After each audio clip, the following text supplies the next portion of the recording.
about a cancer fundraiser. He's fighting back, joining me exclusively with his response to this headline. Take a look at issue. The Daily Caller's report entitled, Mueller Target raised $25,000 in charity to pay cancer doctor who doesn't appear to exist. The story comes on the heels of Jerome Corsi's $350 million lawsuit against Robert Mueller and the feds. Dr. Corsi believes this article was planted by Mueller's team as a kind of hit job on his character. And he's calling on the reporter to be a witness in his case. Joining us right now exclusively is Dr. Jerome Corsi himself. It's good to have you back. Wow. So you saw the headline there. Yes, I did. Caller. Yeah. And what was your reaction? Well, I was outraged. I mean, first of all, we can prove without doubt that this is an illegal leak from the special counsel to Chuck Ross. And Chuck Ross, just so the viewer knows, is the reporter. The reporter. That reported this story, saying that basically somehow this was a hoax, I guess. Absolutely. Your cancer fundraiser. There's no other place this information could have come from than the Mueller grand jury. And Chuck Ross, the reporter, told me he got the information from Robert Mueller's special counsel. Whoa. So that's important. The reporter himself? Yes, he introduced it, said that I have this information from sources close to and directly from Robert Mueller's special counsel. So it's a direct proof of an illegal leak from the grand jury. And by the way, we should say that you're saying that this is not in fact true at all, that this was a real doctor and that yes, doctor's real, and the money. Tommy Sickler is a real cancer patient. I mean, it's a tremendous. Once again, just to back up, so the viewer, because yes. we're jumping ahead.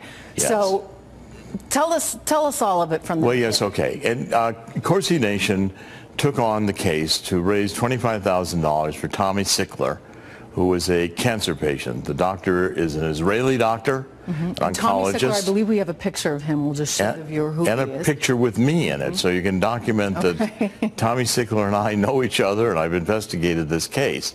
Tommy Sickler was treated for cancer, and we raised money to help him with the operation, $25,000.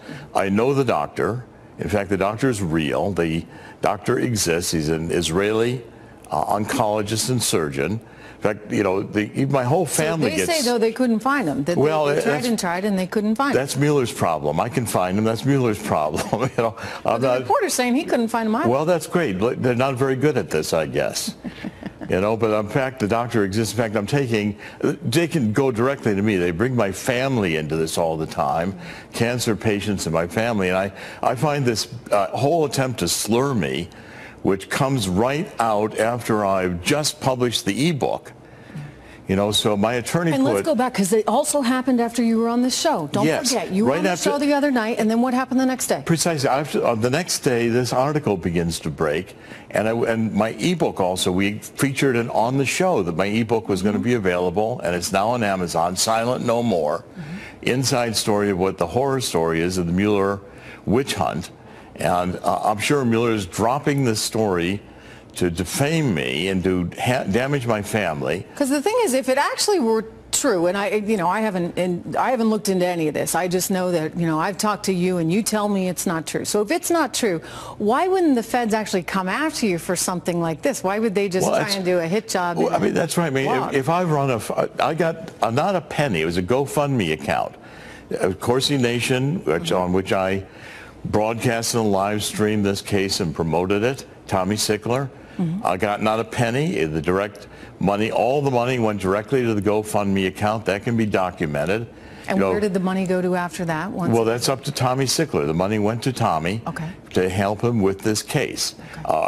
We have photographs that can be produced of Tommy in the hospital, Tommy in the operation. I've met Tommy. I'm taking this slurred my family too, talking about cancer victims in my family that the doctor was assisting. Well, let's talk about me. I have an operation for spinal stenosis in 2008. I have had pain enormous ever since I've walked. But taking medicine the doctor created that has relieved the pain, and I can walk again. Is that the same doctor that you're referencing? The same doctor we're referencing. Okay. All right. So in your view now, the reporter is someone who should be questioned because you believe that this information, which was untrue, but the story that's been told here was actually told to him by Mueller's team. That's right. Mueller teams now is investigating everything about me. They want to find a crime. And my attorney put the reporter on notice today that he is now a witness that will be in my criminal complaint before the Department of Justice on Mueller's special prosecution efforts and in the $350 million lawsuit that we have in the federal district court. A hearing is going to be held on that on January 3rd. Dr. Corsi, they said that the Mueller's team didn't leak. Yes, well, they were ironclad, totally tight, no leaks. They leak like a sieve. We've also submitted to to whom they want. Is that what you're saying? Yes. I mean, you know, when it helps them. They damage me, and these are now personally damaging. They're starting to investigate my family. They're investigating my work with cancer patients. I find this especially offensive, given how closely cancer has affected my family. Have they contacted you since you filed suit? No, they have not contacted me or my attorneys. They continue to investigate. They continue to call people. They showed up at your son-in-law. They showed up at my son-in-laws. They're doing everything they can. They're to harass my life and to destroy my reputation. This is a slur, and it originates in Mueller's special counsel. We can prove that as a leak to this reporter, Chuck Ross. He's going to be appearing, and we have, oh, by the way, emails from other leaks where the special counselor has been meeting with reporters in a restaurant in Washington, D.C., across from Trump International Hotel to leak grand jury information. I think the Mueller team has been deliberately now investigating areas of my life unrelated to anything to do with Russian collusion, because they hate me so much, especially, Trish, for the appearances on your show and also for this ebook, which now lets you read inside Mueller's witch hunt, what it felt like by me to be under this Gestapo questioning. I am not backing down. You're not changing what you told them? We're going forward with a $350 million lawsuit in the U.S. District Court. This reporter is going to be called in. He's going to be under oath, and we're going to pin him down that he got this information directly from Mueller's grand jury, the only place it could have originated. And it's a total slur on me and my family. But an intimidation tactic. An intimidation tactic. Wow. Look, we appreciate you coming on and telling your story, Dr. Corsi. We really do. Trish, thank you for the opportunity. Your show has been of great assistance. I can't thank you enough. This has been you'll have to answer questions. Is Dad going to be arrested on Christmas Day? Is Dad going to be in prison? I can't say no. I could be hauled off right now. They could come in here and put me in handcuffs after the grand jury met today. And this is complete harassment. I've done nothing wrong. As I said, I'm guided by my faith and my honesty. I'm 72 years old. I've never committed a crime. I don't have even a parking ticket. I was never accused of being a criminal until I couldn't give Mueller what he wanted, and they forced me, pressured me, lied, do anything, just give us this information. I can't connect Roger Stone to Julian Assange because I don't know Julian Assange. I had never a contact with him, directly or indirectly, and they can argue this all day long, but they won't accept the truth of what I've told them. Are you scared at all? I'm angry, and I'm going to be determined. My faith drives me here. Okay. I may be put in prison by these brutes and this harassment for the rest of my life. 1 year in federal prison might kill me, but I'm so determined to bring to the American people my personal witness as Jesus is my Lord and Savior. I'm not here for an earthly purpose. My purpose here is to bring to the American people the fact that our justice system is being run by politically motivated hacks who are acting as criminals in this prosecutorial misconduct known as the Mueller Special Counsel. Taxpayers on the hook. Special Counsel Robert Mueller's Russia probe costing a whopping $25 million so far. Still going. This as new documents reveal the tactics the FBI took that were questionable when they interviewed General Michael Flynn way back in January of 2017. Here to react, Judicial Watch President Tom Fitton. Good morning, Tom. Good morning. Let's get right down to it. There was yet another document dump. It seems like every Friday there's something coming from the special counsel's office. This is a response to what Flynn's team had said. What's the most important thing you took away from these documents? The documents confirm that General Flynn's attorneys were right in raising questions about the way Flynn was approached and questioned.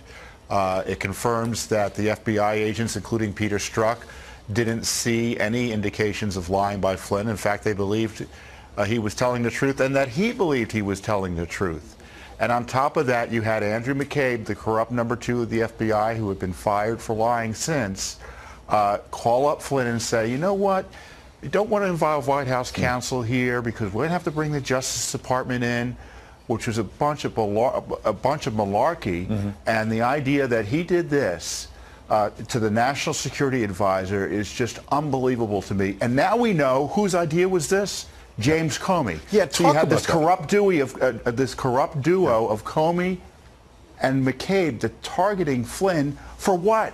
He talked to the Russian ambassador, his incoming National Security Advisor. There was no reason to go after him but to target him and to get a scalp as they embarked on their anti-Trump campaign. Tom, to your point, James Comey did this interview several days back here in New York City and sort of boasted about the fact, I wouldn't have been able to get away with this in the George W. Bush administration or the Obama administration. They were more organized, but there was chaos at the beginning of the Trump administration. So instead of going through the White House counsel's office, we sort of just sprung this on Flynn. How could he say that? What an outrageous hypocrite. This is the same man who complained about the White House talking to him and the president talking to him directly about cases because, quote, there were procedures about how the White House was supposed to communicate with the FBI and Justice Department. And it goes to show that the rules didn't apply to Donald Trump when it came to targeting him. And they were holding him out to a standard that they held no one else out to. This is what the president and his attorney, Rudy Giuliani, have been saying, that there's 2 standards of justice. This fires a lot of people up. I've got less than a minute, Tom. Bottom line, do you think there's a chance that Judge Sullivan just says the FBI acted improperly here, I'm throwing out the charges against Flynn? Oh, I think he ought to do that. I think he needs to initiate proceedings, throw out the charges based on government misconduct, and protect General Flynn from being prosecuted anymore in these issues. And if he doesn't do it, President Trump can't pardon Flynn soon enough. All right, Tom Fitton has been all over the story from the beginning. Appreciate your insight this morning. Hey humans, David Smalley here from the Dogma Debate Podcast, right here on Podcast One, where we talk about all the things you're not supposed to discuss at work: religion, politics, abortion, racism, slavery, and that's only when we open the Bible. We discuss Islam, Islamophobia. What does that even mean? We chat with vegans, animal rights activists, and even visit factory farms to see it for ourselves. I invite people from multiple backgrounds to convert me into their worldview. But as long as they're okay with being respectfully challenged, you better bring your evidence. And I never lose sight of how both the left and the right are seeming to lose their minds. So basically, we're solving all the world's problems right here on Dogma Debate. And you've been missing it. Download Dogma Debate on iTunes, Stitcher, or PodcastOne.com.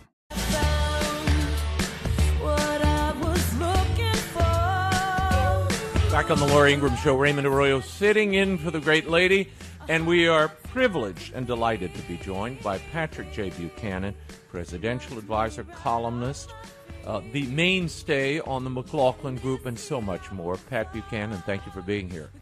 Delighted, Raymond. How are you? Oh, look, with everything going down, Pat, I thought we needed to talk to you because if anyone has lived through a White House besieged, it is Pat Buchanan. Now, you were there during Watergate. You remember what happened, and you've written a number of books about it. What lessons should this White House prepare themselves with, given what's about to befall them? And it looks like multiple investigations from all sides, Pat, from prosecutors as well as the Congress. Well, I think what they've got is pretty much what Nixon had, although I will say that Trump has some advantages that Nixon did not. You've got Fox News, and you got a number of talk radio, and you got a number of columnists, and you got websites and things that are very supportive of Trump, and Nixon didn't have those.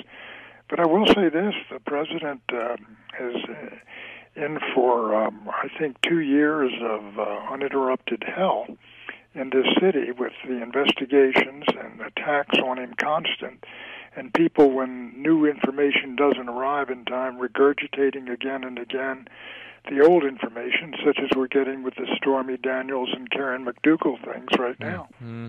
Do you see any vulnerabilities here, Pat? I mean, you have Michael Cohen this morning during the full-on Oprah with George Stephanopoulos. You know, he's a wronged man who didn't understand what he was doing, and Trump made him do it, and he doesn't know why he was so loyal. Is there any jeopardy from this situation, to your eyes, the paying settlements to a woman who's making charges against you or charging you with doing something nefarious? In the criminal realm, I don't believe so for this reason. I mean, if these women were demanding money to maintain their silence, that's sort of a form of extortion, I think, right, and a form of attempted blackmail.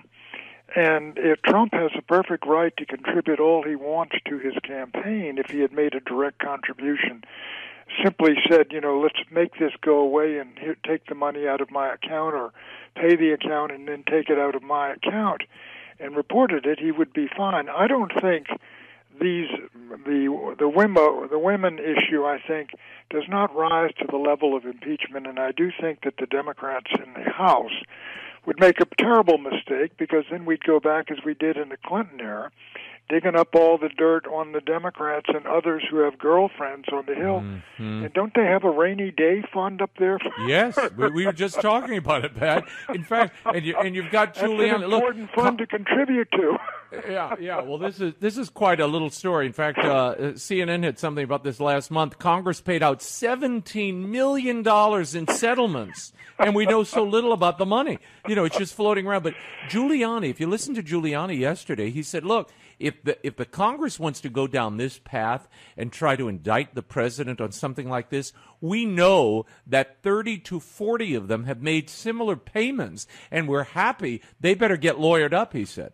So, I mean, well, get lawyered up, and they better get ready for the next election, because, I mean, that's exploded in the Clinton scandal. All the folks who were having their own affairs in the Capitol Hill and elsewhere, the names all came out. Right. And I think that would happen. But I don't think the Democrats, I think they realize themselves that, look, the whole country has known of these names for months and months and months.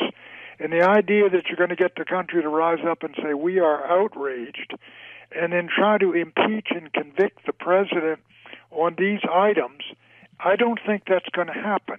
What I can see is them collecting string on one after another allegation and suggestion and information that comes out, and the Nadler basically being forced as chairman of Judiciary to at least start to compile information for a potential impeachment. But I don't think the Democrats want to go down that road. Mm-hmm. I mean, we'll say this, Raymond. I am astonished. Was that a Fox News poll that said Trump is at 46% approval?